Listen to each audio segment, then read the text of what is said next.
Curse of the Kichai Shaman. Chapter 1. Madur General Contractor. It was a nice morning in Austin, Texas, in the summer of 2019. It was about 80 degrees at 9 in the morning and had not started to get hot yet. David was headed to a house in Briker Woods, a neighborhood dating back to the 1800s. David had been a general contractor for 12 years now, and 5 years ago he started a YouTube channel showcasing jobs he did. Before he headed out, he pulled out his GoPro camera and began recording. I am headed out to an old house in Briker Woods. An old gentleman called about a rotten subfloor in his bathroom with wall damage in a house built in 1930. I always enjoy working in old houses because you never know what you will find and what condition the house will be in. Let's go and have a look, David said. David got into his silver Dodge Ram 2500 work truck and began the short drive to the old neighborhood. He was on Jefferson Street and about to turn on West 30th Street when he had to slam on his brakes because a black cat had darted out into the road and crossed his path. He stopped on West 30th Street and pulled out his GoPro camera and started recording. Here I am at this lovely old house in Briker Woods, and I can't wait to see what is in store for me here. I hope it goes better than my ride over here. I almost hit a black cat. I certainly hope this is not an omen of the future.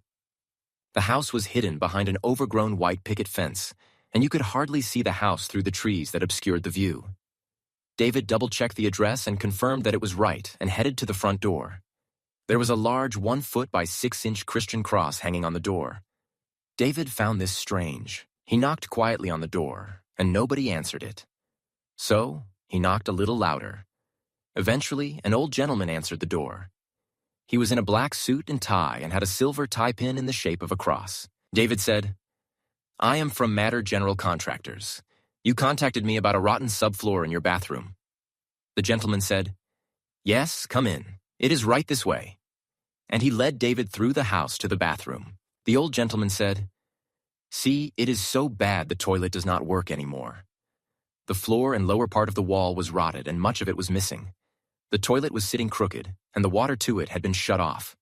It looked dangerous to even stand near the crooked toilet. David said, "I can repair the floor and put in a new half wall, but you will need a plumber to reinstall the toilet. For the wall and floor, you're looking at $1,500. Unless the floor joists are rotten, then it will be more. I can recommend a good plumber that can repair the toilet." The old gentleman said, "That's a lot of money, but I got to get it done." David said, "I will need $500 for a down payment to get started." The old gentleman asked if he could pay with a check, and David said that was no problem, but the check had to clear the bank before he would start working on it. The old gentleman left the bathroom while David took some measurements. He reappeared a few minutes later with a check for $500 and handed it to David. David took the check and continued taking his measurements and decided he would need 1 4 by 8-foot sheet of 3/4-inch plywood for the floor, 2 4 by 8-foot sheets of 1/2-inch paneling for the wall, and 1 10-foot piece of decorative trim to hide the seam of the new wall. Since he was putting in a new subfloor, he would also need some trim for the base of the wall, but he thought he had some from another job left over, but he would have to check.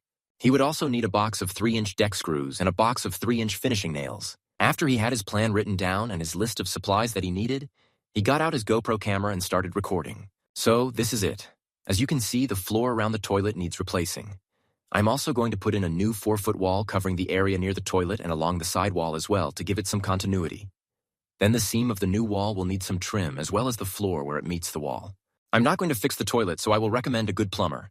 I will see if John Sullivan of ABZ Plumbing is available. David then put his GoPro camera up, got in his work truck, and drove to the bank to deposit the check the old man had given him. He also called John at ABZ Plumbing and gave him the address and phone number of the old gentleman in Briker Woods, and briefly described the situation. 2 days later, David checked his bank account, and the check the old gentleman had given him had cleared, so he went to the home improvement store and picked up the supplies he would need.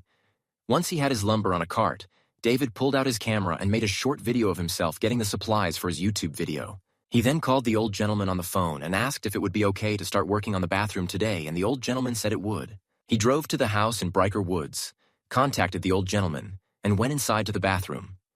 He took out his camera and put it on a tripod against the far wall pointed at the rotten floor so he could video the demolition phase of his repair, and started the camera recording.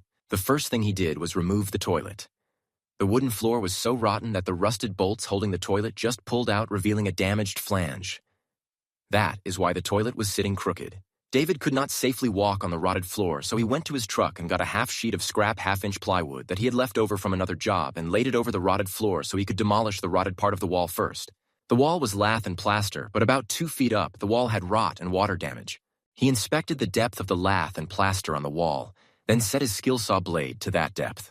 He measured 4 foot up the wall and marked a line around the perimeter, then took his skill saw and cut along this line. He could not get in the corners with his skill saw, so he carefully used a hammer and chisel to make a clean break in the corners. This way he could demolish the wall and have a clean break to where he would put in the new 4-foot section. He put down a tarp so that the debris did not fall under the house through the holes in the rotted floor. He then began tearing out the lath wall, being careful near the edge he had cut with the skill saw. He would chisel the old plaster off the wall to expose the gap in the lath board, then grab his hammer and crowbar. He would put the crowbar on the top of a lath board at the stud in the wall, hammer the crowbar in and behind the lath board and pry each one off. The work was progressing smoothly. He came to the corner of the wall where it was solid with no signs of rot all the way to the floor. He began at the top just under the saw cut and began removing lath boards one at a time. As he got close to the bottom, he thought he saw something in the wall. He worked a little more carefully and opened the wall all the way down. He saw some kind of figurine in the opening of the wall.